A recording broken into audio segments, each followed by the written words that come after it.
Well, on the best list is shrimp, because shrimp are abundant in the Gulf of Mexico and they're an annual crop.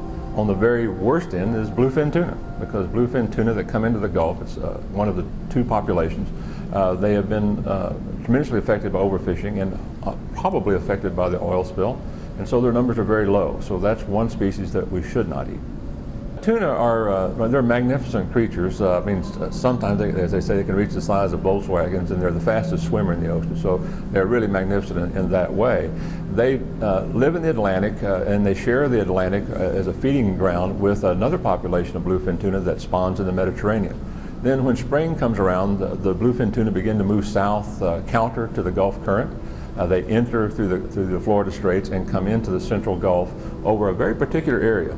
And we don't know why they picked this area, but they do. And unfortunately, it was an area just south of the oil spill that occurred last summer, which was why we were concerned. So they spawn in that area.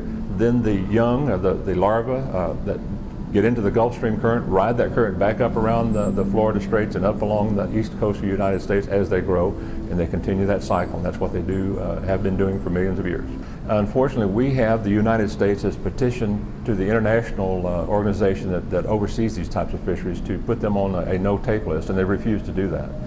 And so they are still susceptible to fishing out in the Atlantic. And so right now, the prognosis is not really good for bluefin tuna, and we're afraid we can't get the action we need until, unfortunately, it may be too late for that population.